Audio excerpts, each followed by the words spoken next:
Le jeudi 27 février dernier, donnant une conférence devant les avocats du barreau de la Guadeloupe, l'ex-vice-bâtonnier de Paris, maître Jean-Yves Le Borgne, parlait du dossier coffre, cette mesure de procès verbal distinct qui a été votée en première lecture par les sénateurs et qui cacherait les enquêtes policières en matière criminelle et en bande organisée aux avocats.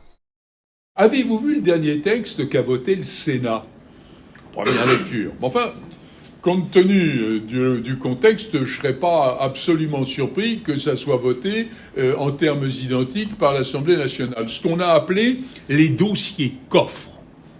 Les dossiers coffres, il y aurait donc un dossier secret dans lequel seraient expliqués les renseignements qui ont permis l'interpellation de votre client, les sonorisations inavouables dont il aurait fait l'objet, le fait que sa voiture aurait été piégée pour qu'on sache où il allait, à quelle heure. Et vous n'en sauriez rien. Seul le magistrat connaîtrait ces éléments d'enquête, donc insusceptible d'être débattu comme conforme au droit ou pas conforme au droit. Ce dossier coffre est quelque chose qui est un véritable scandale. Voyez-vous, j'avais fait avec un confrère une petite tribune, c'est pas vieux ça a quelques jours, cette histoire, ça a dû être voté, je pense début février, quelque chose comme ça. Ça n'a, à part les confrères qui ont été sensibles à cet aspect des choses, je pense que dans la population, ça ne fait pas bouger du personne.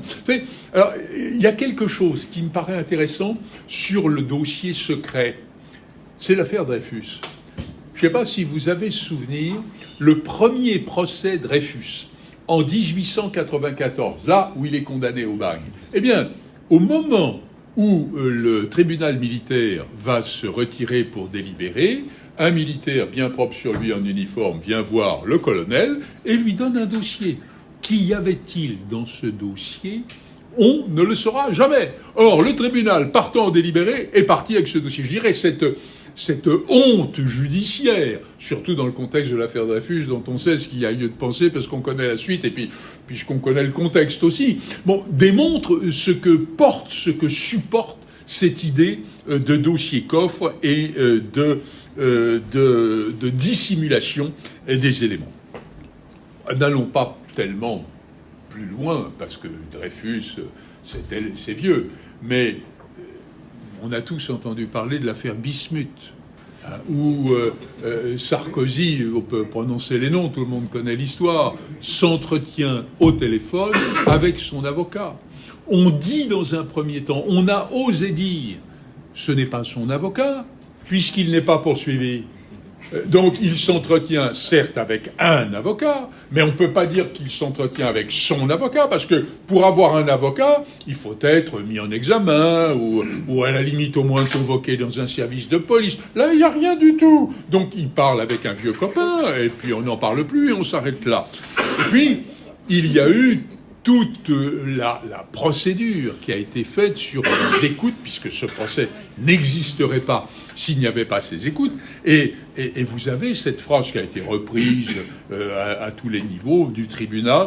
Rien ne faisait obstacle au placement sous interception téléphonique de la ligne Bismuth. Vous voyez, ça c'est le mystère et le stratagème de l'affirmation. Pourquoi c'est possible ? Ah bon, ça on va pas vous le dire.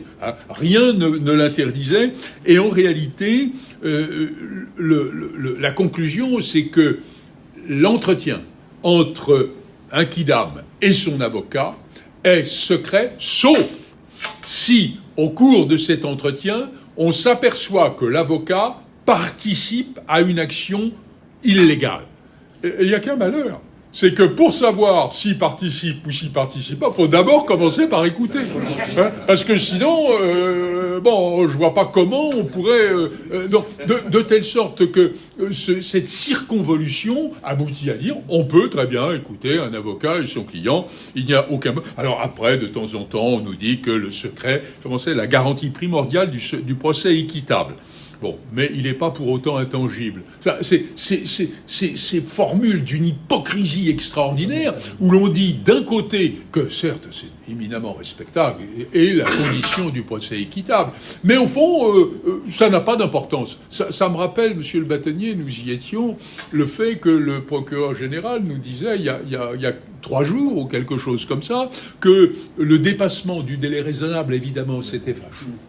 C'était fâcheux et ça aboutissait à un dossier dont la crédibilité, la certitude, la fiabilité étaient un peu discutables. Mais ça n'atteignait en rien la validité du dossier. Bien sûr, c'est dans les catégories du procès équitable. Autrement dit, c'est pas équitable. J'allais dire, mais on s'en fout.